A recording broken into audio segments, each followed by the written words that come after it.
Well, someone has to explain the American economy to me. I know I've said this before. I still don't get it.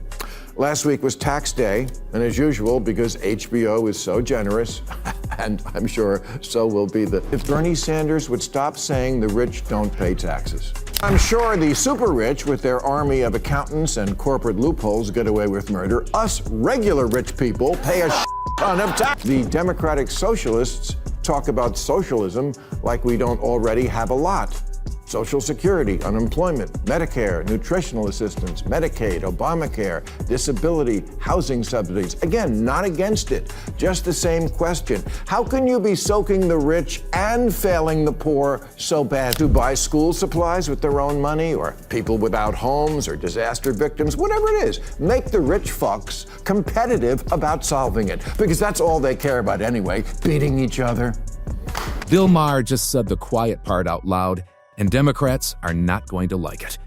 Because this wasn't some conservative governor attacking California. This was Bill Maher, a lifelong liberal, a wealthy Hollywood celebrity, a guy who spent years defending high taxes and progressive politics.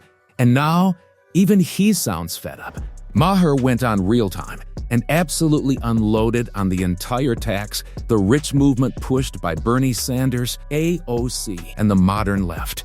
Not because he suddenly became conservative, but because he's watching states like California take massive amounts of money from taxpayers, while everything around him keeps falling apart in real time.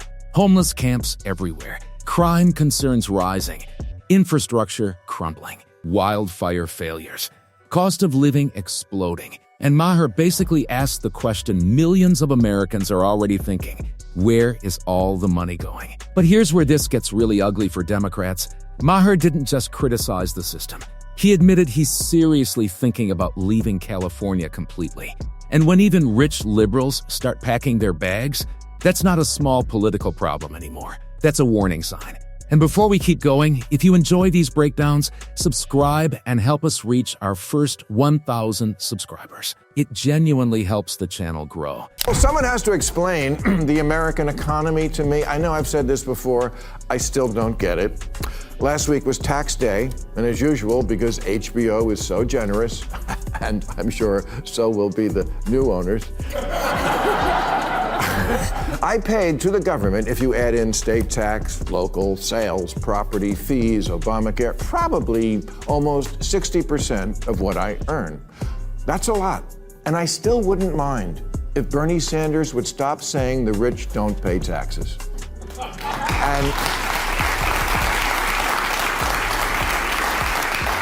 And while I'm sure the super rich, with their army of accountants and corporate loopholes, get away with murder, us regular rich people pay a ton of tax. Maher went straight at Bernie Sanders, AOC, and the entire tax the rich movement without hesitation. No soft language, no careful political spin. He basically said the modern left keeps pretending wealthy Americans aren't paying enough, when many of them are already getting hammered by taxes every single year. And Maher isn't talking from the sidelines here. The guy openly admitted he pays more than half his income to the government. More than half. That completely destroys the image Bernie and AOC constantly push. This idea that rich people are all hiding their money while ordinary Americans carry the burden alone. Maher's point was simple. If the wealthy are supposedly paying nothing, then why are some of the highest earners in America fleeing high-tax states as fast as possible? And this is where the Democrat argument starts cracking apart, because the left keeps demanding more taxes, more spending, more programs, more government control. But people look around cities like Los Angeles or San Francisco and ask, what exactly improved? Seriously, the taxes keep rising, but the streets don't look cleaner. The infrastructure doesn't look stronger. The homelessness crisis doesn't look solved. If anything, many Americans think things look worse than they did years ago. And Maher clearly hit his limit with the endless tax, the rich slogans that never seem to come with real accountability. Because eventually people stop asking how much money government needs, and they start asking what happened to the money it already got. Top 10% pay 72% of all federal income taxes, and the bottom half, 3%. The Democratic Socialists talk about socialism like we don't already have a lot. Social Security, unemployment, Medicare, nutritional assistance, Medicaid, Obamacare, disability, housing subsidies. Again, not against it, just the same question. How can you be soaking the rich and failing the poor so bad? Then Maher aimed directly at California. And honestly, this was the part that probably made Democrats the most uncomfortable. Because California is supposed to be the progressive success story. Highest taxes, massive government spending, Democrat supermajorities everywhere. This is the model the left constantly tells America to follow. So Maher asked the obvious question. If this model works so well, why does California look like it's constantly in crisis? That's the contradiction nobody wants to deal with. The state pulls in enormous amounts of tax revenue every single year, and yet people still see trash-covered streets, tent cities growing out of control, unaffordable housing, broken infrastructure, water system failures, wildfire disasters that somehow keep getting worse. And the frustration becomes impossible to ignore when ordinary people are paying insane living costs on top of massive taxes. That's what made Maher's comments hit differently. Because this wasn't some outsider attacking California. This was someone who lived there for decades basically saying, what are taxpayers actually getting in return? And once that question starts spreading, it becomes politically dangerous. Because voters can tolerate high taxes if they believe the system works. To buy school supplies with their own money, or people without homes, or disaster victims, whatever it is. Make the rich fucks competitive about solving it. Because that's all they care about anyway, beating each other. Yeah. Just skip the middleman, the government and the healthcare bureaucracies that, for whatever reason, no matter how much they take in, never seem to get enough to the people, and just shame the billionaires into doing it directly because they have all the money, and noblesse oblige isn't just the name of. But when they feel like they're paying more while watching their cities decline, that anger builds fast. And Democrats now have a serious problem. Because when even liberal voices like Bill Maher start publicly questioning whether California is failing, that criticism suddenly becomes a lot harder to dismiss. But then the conversation went from political to personal. Because Maher didn't just criticize California from a distance. He basically admitted he's reaching the point where he might leave the state entirely. And that changes everything. Think about how crazy this is for a second. Bill Maher is not some conservative activist from Texas. He's a wealthy Hollywood liberal who spent decades defending progressive politics and living comfortably in California. If that guy is starting to question whether the state is worth staying in anymore, that's a massive red flag. And Maher's reasoning was brutally simple. He's paying enormous taxes every single year, yet he looks around and sees dysfunction everywhere. The money keeps flowing into government. But the problems never seem to disappear. Homelessness grows, housing gets worse, infrastructure keeps breaking down, basic public confidence collapses. And eventually people start asking themselves a dangerous question.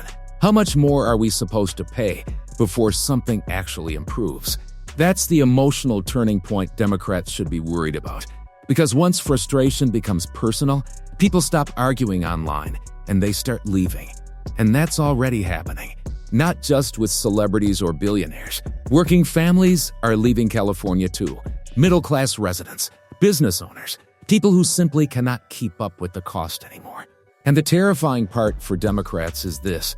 When people flee a state, they're not just taking their complaints with them. They're taking their tax dollars too. That's why Maher's comments hit so hard. Because this wasn't just another political debate segment. It sounded like someone watching the system fail in real time. And when even loyal liberals start sounding this alarmed, the damage is already deep. At moving, because I'd like to keep more of my money too. And how many people moved out of your state, California? Oh, I know. No, Under Newsom? Yeah, no. People do move. A There's no million. doubt about that. Yeah. People move in America, and you're right. No, but they're not moving because they want a better view. They like to keep more of their money yes, that they that's earn. true. Yeah, that's true. Look, Florida is a really good case study. So when DeSantis became governor, there were 250,000 more registered Democrats in Florida when he became governor 8 years ago. Now there's 1.4 million more registered Republicans in Florida. That's all migration from COVID and re-registration from COVID, 100%. Right. So it absolutely... But here's where Maher completely shifted the conversation. Because he argued the real issue isn't taxation itself. It's what happens after the government gets the money. And honestly, that's the part that completely blows up the modern Democrat talking point. Maher basically said wealthy Americans are already paying mountains in taxes.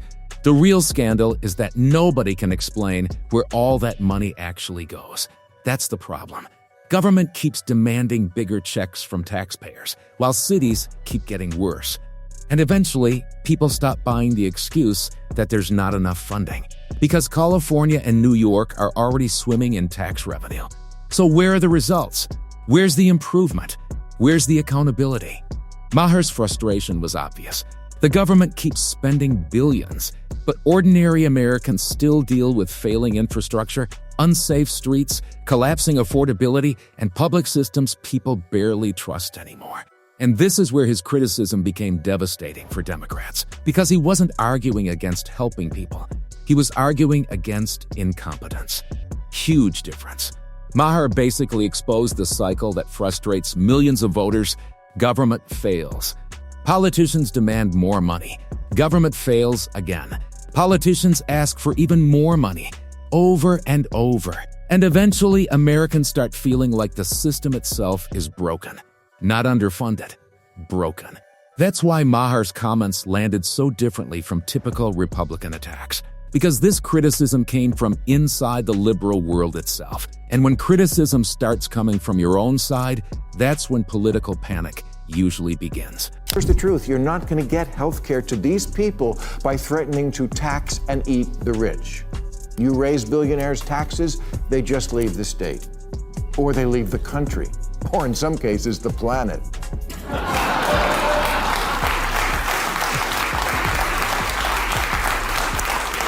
I kid Elon, but he had a good idea recently that might be apropos here. During the recent government shutdown, he volunteered to pay all the TSA workers himself, with couch money.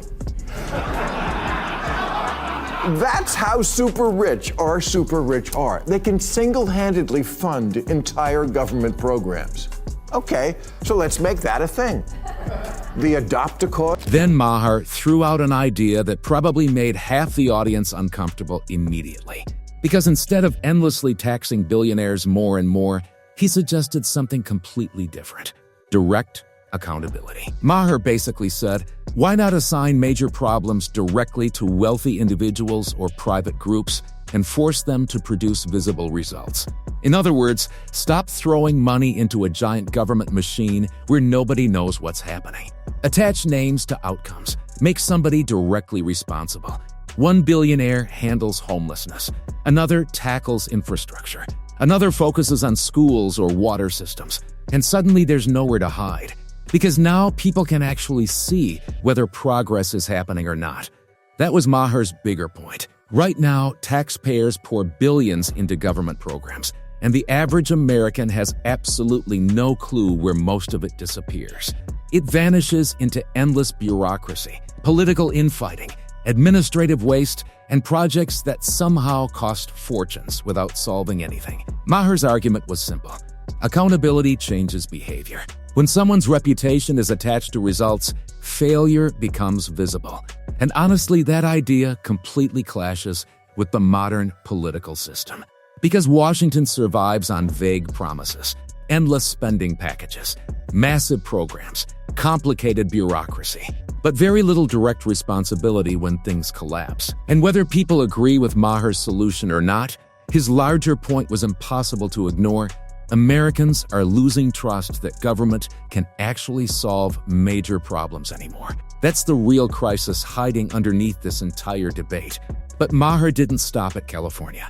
Because the second you look across the country at New York, you start seeing the exact same pattern all over again. High taxes, massive government spending, Democrat leadership everywhere, and yet millions of people feel like daily life is getting harder, not better.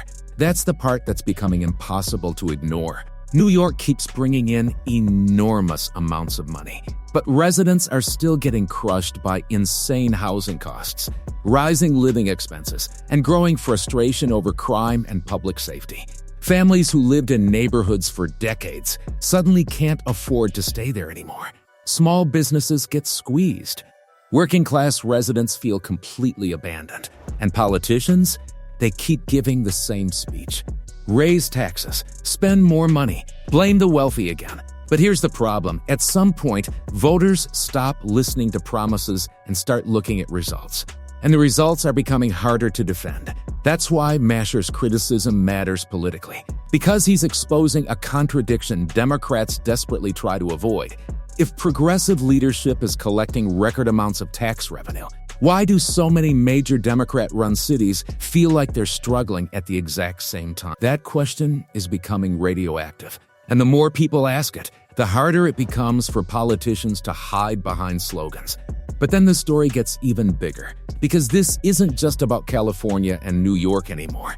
The consequences are spreading across the entire country. As wealthy residents flee high-tax blue states, they're pouring into places like Texas, Florida, and Tennessee. At first, those states loved it. More money, more investment, more business growth. But then came the unintended consequences. Housing prices started exploding. Cost of living started climbing. Local residents suddenly found themselves competing against wealthy newcomers flooding into their communities. And this is the twist nobody on the left wants to talk about. The problems don't stay contained. They spread. The same economic pressure people fled from starts appearing in entirely new states. And working-class Americans end up caught in the middle all over again. That's what makes this issue so politically dangerous. Because now it's no longer just a California problem. It's becoming a national problem. And Maher's argument cuts right through the middle of it. When government policies push out taxpayers, businesses, and investment, the ripple effects don't magically disappear. They hit everyone. Even people living thousands of miles away. And suddenly this debate stops being about Democrats versus Republicans. Now it becomes something much bigger. Can America's biggest cities and states actually sustain the systems they created? Because right now, a growing number of people clearly think the answer is no. And this is where the entire conversation finally explodes into something much larger than Bill Maher. Because what happened on that show wasn't just another celebrity political rant. It was a major crack forming inside the modern left itself. Maher basically admitted what many liberals quietly fear but rarely say out loud: the current system isn't producing the results people were promised. That's the real collision here. Bernie Sanders, AOC, and progressive Democrats keep pushing the message that higher taxes are the solution. But Maher's response was brutal. What happens when taxpayers already gave you the money and everything still keeps getting worse? That question is devastating politically. Because once voters lose trust in competence, everything changes. And suddenly Democrats face a problem they can't easily dismiss anymore. This criticism isn't coming from conservative media. It's coming from one of their own. A wealthy liberal, a longtime Democrat, a guy who openly supported progressive causes for years. And even he sounds exhausted by the endless cycle of taxes, spending, dysfunction, and excuses. That's why this moment mattered. Because it exposed something deeper than politics. It exposed collapsing trust. Trust that government can manage money properly. Trust that leadership can solve problems. Trust that taxpayers are actually getting something back for what they sacrifice. And once that trust starts disappearing, political movements can unravel very quickly. At the end of the day, Bill Maher didn't just criticize California. He exposed a growing frustration spreading across America. People are tired of hearing politicians demand more money while everyday life keeps getting harder. They're tired of watching taxes rise while cities decline. And they're tired of being told everything is working when their own eyes tell them otherwise. That's why this moment hits so hard. Because when even loyal liberals start publicly questioning the system, that's when you know the political pressure is becoming impossible to contain. This wasn't just a debate about taxes. It was a warning sign about trust, leadership, and whether Americans still believe their government can actually deliver results anymore. And honestly, That may be the biggest problem Democrats are facing right now. If you enjoyed this breakdown, make sure to like the video, subscribe, and help us reach our first 1,000 subscribers. Every single subscription genuinely helps the channel grow and keeps these videos coming. And let me know in the comments, do you think Bill Maher is finally saying what millions of Americans already believe?